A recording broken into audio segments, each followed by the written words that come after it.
മലയാളത്തിലെ 5 hand picked ആയിട്ടുള്ള ചരിത്ര സിനിമകളെ പറ്റിയാണ് നമ്മൾ ഇന്ന് പരിചയപ്പെടുത്താൻ പോകുന്നത്. നമ്പർ 1 കാലാപാനി. പ്രിയദർശന്റെ സംവിധാനത്തിൽ മോഹൻലാൽ നായകനായി 1996 പുറത്തിറങ്ങിയ സൂപ്പർ ഹിറ്റ് മലയാള ചലച്ചിത്രമാണ് കാലാപാനി. പ്രഭു, അംബരീഷ് പുരി, ശ്രീനിവാസൻ, തബു, നെടുമുടി വേണു എന്നിവരാണ് മറ്റു പ്രധാന കഥാപാത്രങ്ങളെ അവതരിപ്പിച്ചിരിക്കുന്നത്. ഇന്ത്യയിലെ ബ്രിട്ടീഷ് ഭരണകാലത്ത് ആൻഡമാൻ നിക്കോബാർ ദ്വീപുകളിലെ കാലാപാനി എന്ന സെല്ലുലാർ ജയിലിൽ നടക്കുന്ന കഥയാണ് ഈ സിനിമയിൽ പറയുന്നത്. നമ്പർ 2 വടക്കൻ വീരഗാഥ. 1989 ഇറങ്ങിയ ചിത്രം സംവിധാനം ചെയ്തത് ഹരിഹരനാണ്. മമ്മൂട്ടി, ബാലൻ കെ നായർ, സുരേഷ് ഗോപി, മാധവി, ഗീത, ക്യാപ്റ്റൻ രാജു എന്നിവരാണ് സിനിമയിലെ മറ്റു കഥാപാത്രങ്ങളെ അവതരിപ്പിച്ചിരിക്കുന്നത്. 16ാം നൂറ്റാണ്ടിലെ വടക്കൻ കേരളത്തിന്റെ പശ്ചാത്തലത്തിലാണ് സിനിമ ഒരുക്കിയിരിക്കുന്നത്. ഇതിൽ ചന്തു ചേക്കയുടെ വേഷം കൈകാര്യം ചെയ്തിരിക്കുന്നത് മമ്മൂട്ടിയാണ്. നമ്പർ 3 പഴശ്ശിരാജ. 2009 മമ്മൂട്ടിയുടെ ദീപാവലി റിലീസ് ചിത്രമായിരുന്നു ഇത്.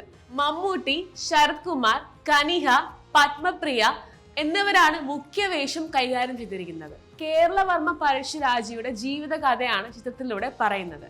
നമ്പർ 4 മാമാങ്കം. എം പത്മകുമാർ സംവിധാനം ചെയ്ത് 2019 പ്രദർശനത്തിനെത്തിയ ഒരു ഐതിഹ്യ ചരിത്ര സിനിമയാണ് മാമാങ്കം. മമ്മൂട്ടി, ഉണ്ണി മുകുന്ദൻ, അനു സിത്താര, കനിഹ, സിദ്ദിഖ്, തരുൺ അറോറ, സുദേവ് നായർ, സുരേഷ് കൃഷ്ണ, മാസ്റ്റർ അച്യുതൻ തുടങ്ങിയവരാണ് ചിത്രത്തിൽ അഭിനയിച്ചിരിക്കുന്നത്. മാമാങ്കത്തിൽ ജീവൻ വെടിഞ്ഞ ചാവേറുകളുടെ കഥയാണ് പറയുന്നത്. നമ്പർ 5 കായംകുളം കൊച്ചുണ്ണി.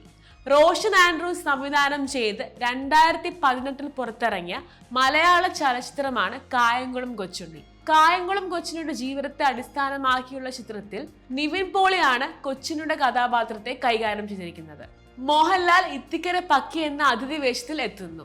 സണ്ണി വെയിൻ, പ്രിയ ആനന്ദ്, ബാബു ആന്റണി, ഷൈൻ ടോം ചാക്കോ, സുധീർ കരമന, മണികണ്ഠൻ എന്നിവരാണ് മറ്റു പ്രധാന കഥാപാത്രങ്ങളെ അവതരിപ്പിച്ചിരിക്കുന്നത്. കൂടുതൽ സിനിമാ വിശേഷങ്ങൾ കാണുവാനായി മോളിവുഡ് ന്യൂസ് സബ്സ്ക്രൈബ് ചെയ്യുക.